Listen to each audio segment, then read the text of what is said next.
Joining us right now, special guest, owner and CEO of the San Francisco 49ers, Jed York. Mr. York, thank you very much for joining us. Thank you for having me, guys. You can please call me Jed. All right, okay, Jed. Jed. And I'm going to surprise you here with a little photo there. There you go. There's Nice. your dad shaking Nice. hands with Steven. This was like the it. divisional championship game. Nice. Right, we're there. Your dad we're was there working the crowd, pressing the flesh. He's giving out the- there. Did you get a pin? I'm Yeah, sure yeah, he yeah. likes to I didn't hand the ask for pins a out. pin because we're press, Yeah, and yeah. it's usually He poor. was handing them to the fans. Oh, and yeah. that was Yeah. nice. That As was the nice. English say, it's poor form, and we're press, and we shouldn't be taking the little tchotchkes. That's Yep. right. Those But, are for the fans. It's great. But what it's a great. sweet man he was, and how gracious he was. He wanted to thank all the fans that were there early. Absolutely. He is a huge fan, and I mean he's just such a sweet person at heart. Yeah. And he loves seeing the fans. He loves seeing the little kids. It's great. It was great to talk to him. We actually, in that particular photo that you just saw, I told him, we were from Sky Sports News representing the UK, and he said he was there last year talking to Parliament during the International Series game, which I thought was really cool, and making the NFL available to our fans over there in the UK. Yeah, I mean I think my dad he was the chairman of the International Committee. He's been very focused on making sure that we continue to build the brand of the game internationally. And we had great time last year in London. I don't know if you've had time, given your commitments and everything that we're about to talk about, to know that they just released the numbers and the year-to-year growth for the NFL broadcast, specifically on Sky, up 25% last year. That blows the American growth out of the market, which is ridiculous. That's awesome. But it is. But the fans are so great over there. They love it. I mean, when we played, it was such a great home field advantage for us playing at Wembley last year. Yes, I remember. They were awesome.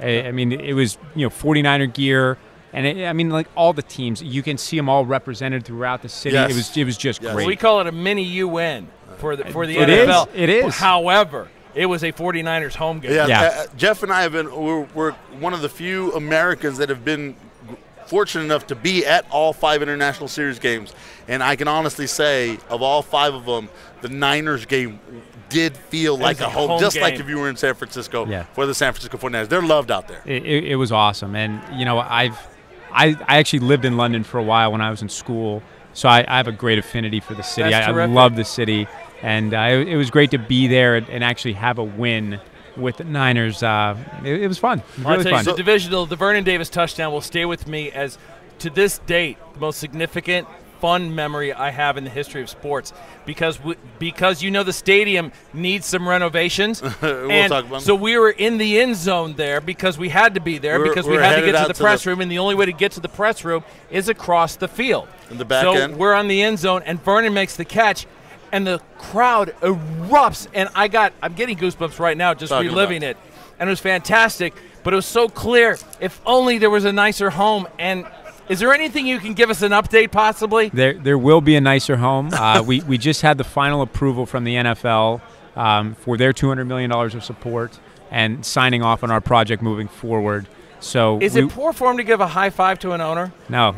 Absolutely. Thank you. Here, I'll Thank give you you. one as well. So $200 million, the NFL owners have Doing their part. allocated their part, Right. but also $800 other million, correct? $850 from Goldman Sachs and a syndicate that they've put together with Bank of America and U.S. Bank.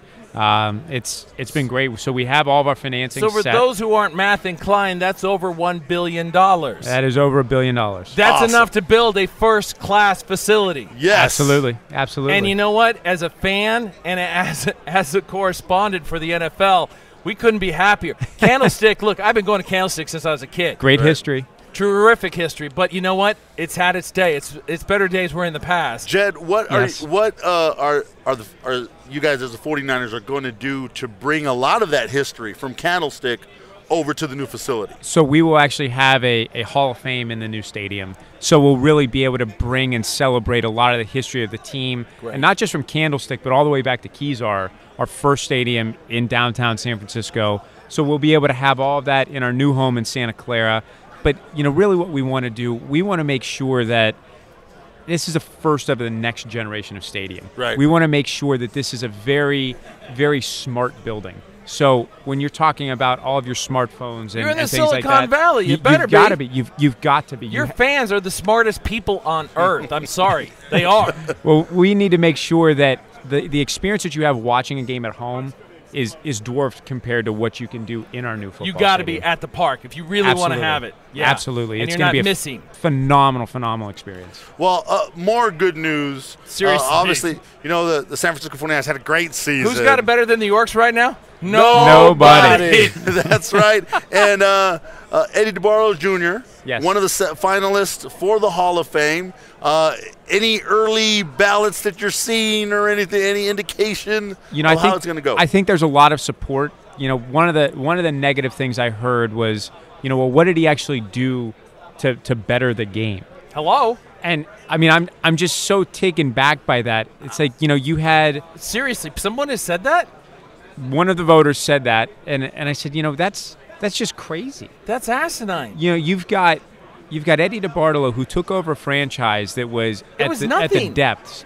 He built the culture of the team. He built everything that needed to be there. And you see a lot of owners that spend money. Right. That doesn't mean that you win. He's been able to spend money, but bring the culture and make sure that there was a great experience. And he was leading the San Francisco 49ers when the NFL overtook baseball as the most watched sport in America. And how did he do it? He did it by winning.